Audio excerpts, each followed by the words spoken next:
Hi, I'm Mark Tyrrell of Uncommon Knowledge and welcome to Using Paradoxical Interventions in Therapy. 3 tips for using therapeutic paradox to help your clients, and I'll give you some case examples as well.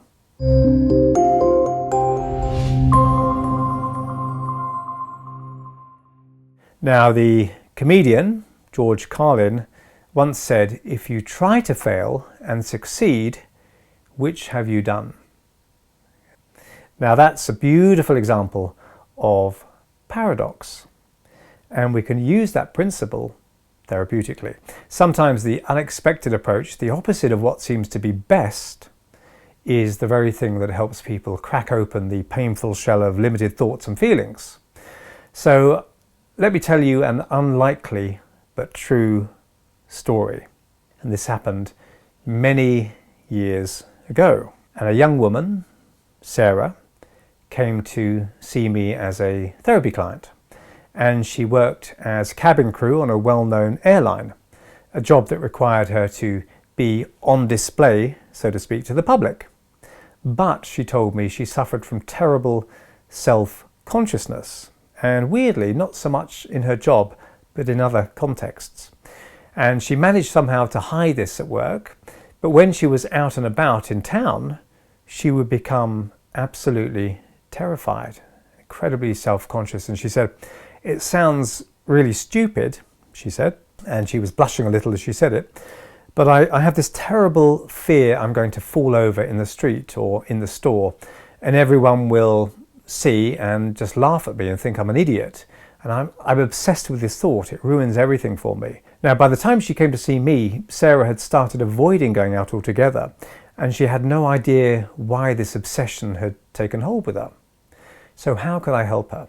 Now, I went for the rational approach first off. Of course, this is something that is only natural and you, I, or anyone else would have done.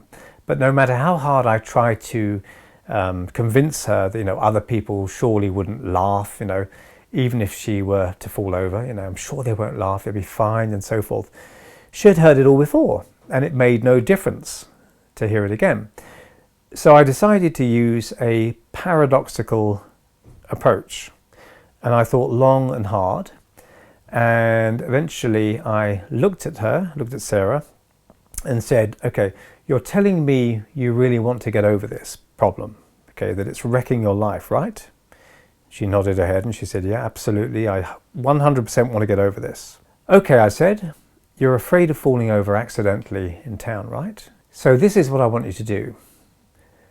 Between now and the next time I see you, go to the shopping mall, choose a public spot, really public spot, where everyone can see you. Then fall down on purpose. Count exactly how many people laugh. Follow these instructions to the letter and you will be instantly cured." Now, I don't often do that sort of thing, but the psychological shock of hearing such a dramatic, confident and unexpected instruction instantly plunged this young woman into that very narrow focused state we call shock hypnosis. And before she knew it, and to my astonishment, she had agreed to my prescription. And I felt she was a woman of integrity and of her word, and I was pretty sure she would go ahead with it, that she wouldn't back out on her agreement. So what happened? Sarah showed up the next week, amazingly enough, after that, brimming with energy, and I asked her what happened. "Well," she said, "on the Saturday after I saw you, I went into town, and I still thought you were crazy asking me to do this, but I was so intrigued by the idea, I couldn't help myself. I felt I had to know, I had to do this. And so I walked up and down the shopping mall for a whole hour before I finally gathered the courage to make myself fall over. And eventually I made myself trip and fall onto the floor, and I lay there. And were you careful to count the number of people who laughed?" I asked her seriously. "Well, that was the weird thing. Nothing. No one did anything, let alone laugh. People ignored me. They just walked on by. They just looked away, and I couldn't believe it." And Sarah had really sort of hit her stride now. Okay, so she'd done this experiment. No one had really reacted at all. Okay, she'd assumed that they were going to laugh. That wasn't an idea. In her mind, that was a complete certainty. But everyone had ignored her, and she said, in fact, I became a bit cross that no one had bothered to help. Okay, so I did it again. Half an hour later, in the middle of the street, in another part of town, and again, no one did anything. I made myself trip over and lay on the floor for a little bit, and people just walked on by as if nothing had happened. Maybe they thought I was drunk or something. So I tried again. Okay, and on my third fall, eventually an elderly lady finally came over and asked if I was all right. And I was so grateful that someone had finally taken notice. So you see how we've turned the whole thing completely around. Sarah had gone from dreading people taking notice with the assumption they'd think she was stupid to being annoyed that no one took notice. It's quite a turnaround. So sometimes, especially when we feel stuck with our clients, we might need to go off script and do something a bit different. Okay, and sometimes that intervention might seem like the last thing you should do, but consider this. Okay, in martial arts such as judo and jiu-jitsu, if you're pulled by your opponent, then you push. Okay, and if you're pushed by your opponent, then you pull them. Okay, you're taking the energy and you're going with where the energy is going itself. The problem of your opponent's force isn't resisted, but rather encouraged and then directed. You now control the force of the problem. When you feel stuck with a client, consider encouraging the problem in some way in order to take control of it. Trying to fall over on purpose is very different. It's still about falling over. It's very different from trying not to fall over. When we use paradoxical intervention, we employ the ancient art of the counterintuitive. Okay, and of course this isn't a new thing that psychotherapists do. It's been known for millennia. And we see this in stories and Zen and Sufi tales as well.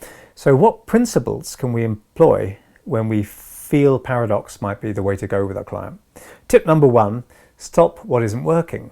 I saw a news report about a woman who managed to cut litter in her village by a full 40%. So how did she do this? Well, she runs a small store, and she noticed young school children would often drop the wrappers of the sweets that they bought in her shop. They'd just buy the sweets and then go outside and just drop them on the ground right outside of a shop. And she tried the direct approach. She asked them not to litter. Okay, that's the direct, please don't litter. That's the equivalent of giving advice. Okay, please don't do that. No deal. Children weren't interested in that. Okay, the litter continued to mount up, and she realized it was pointless to continue trying to do what wasn't working. Continually asking someone to do something without that working isn't the way to go. You need to try something else. So she widened the context of her thinking. Now, because she lived in a small village, she knew most of the names of the young children who bought sweets from her shop. So she started writing the children's names on the wrappers of the items they were buying from her. And her discovery, apparently, was that you are much less likely to drop litter when it has your name on it, bearing in mind that everybody knew everybody else in this village. And it's amazing how responsible you feel for something when it's labelled with your name, when you've put your name to it. And she managed to cut litter by 40%, not just outside her small shop, but in the entire village. Now that is what I'd call beautiful lateral thinking. She stopped doing what wasn't working and found another unexpected doorway into the problem. In effect, she was saying, okay, you enjoy littering, that's fine, but own the consequences, own your actions. And suddenly, for many of the kids, it was less appealing for them. When you're not getting the results you want, stop what isn't working and try something new and unexpected.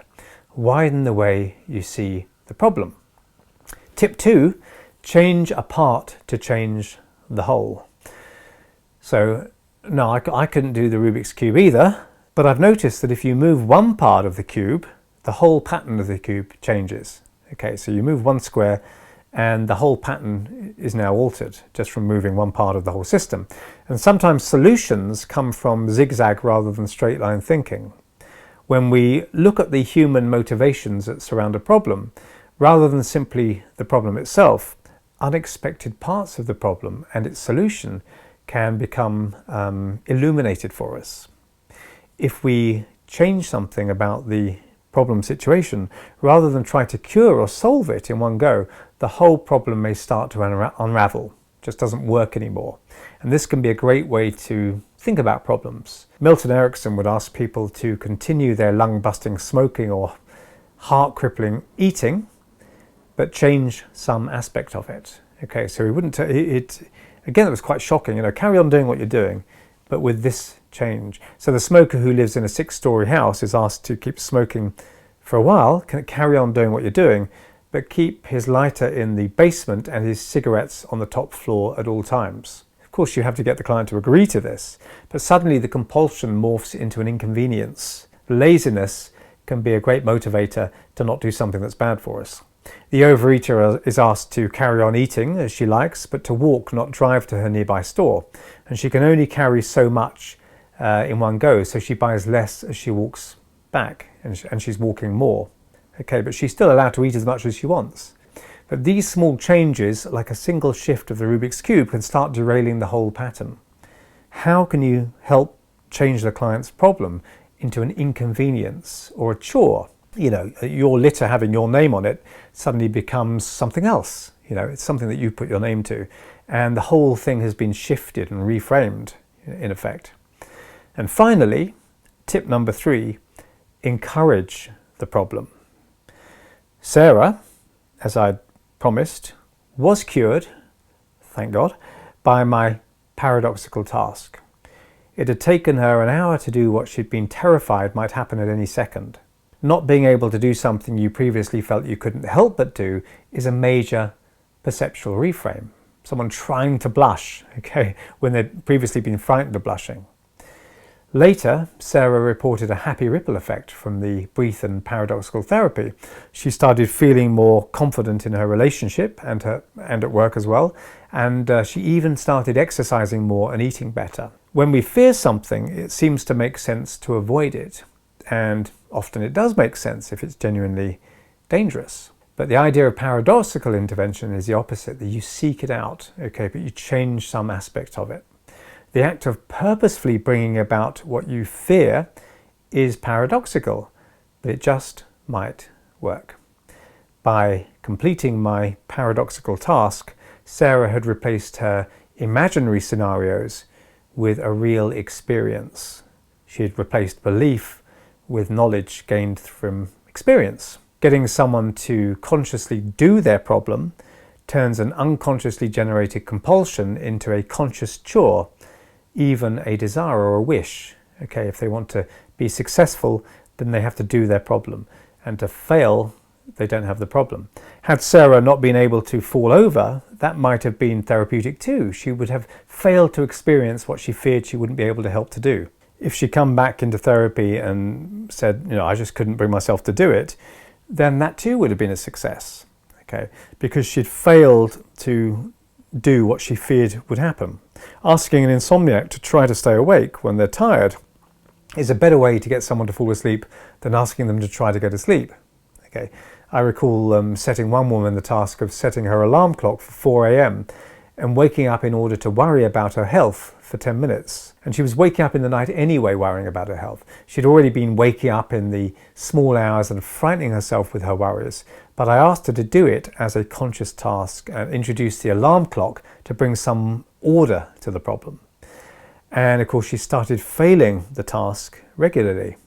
She would sleep through the alarm, or she would fail to fully focus on her worries for those 10 minutes and find herself thinking about other stuff as her mind wandered to non-worry topics. So it was quite an easy task to fail, but in failing the task, she was no longer doing the problem. She was succeeding at failing, as George Carlin might well have said. Now, I'm not suggesting that you necessarily do stuff as dramatic and crazy as what I've mentioned here, but we can use paradox in small ways too. If someone is convinced they can't relax, for example, we might ask them not to relax while we talk to them about how other people relax. So we're prescribing the problem. Okay, I don't want you to relax yet. Okay, so the pressure's off, but then you can use relaxing words, make your tone relaxing and talk about other people relaxing. So the pressure's now off, but we're talking calmly and using lots of relaxing words all the time. Now, I want to emphasize that the examples I've used in this video are not set in stone to be slavishly copied. Okay, they're just ideas based on the principles of paradox. So that falling over purposefully in the mall might not work for anybody else in the world. Okay, but the principle would certainly work. Okay, they wouldn't automatically work with everyone because any problem-solving strategy needs to take into account the unique perspectives and character traits of the person. Now, I'll leave you with these paradoxical words from writer Raheel Farouk. Intelligence is to spot paradoxes. Wisdom is to live by them. So I hope you found that useful, and if you did, please hit like and subscribe, and if you want to hear when my next video is published, hit the notification bell below this video. I'm Mark Tyrrell of Uncommon Knowledge, and if you'd like to subscribe to my email newsletter, you can find it over at unk.com/blog. That's unk.com/blog, and thanks for watching.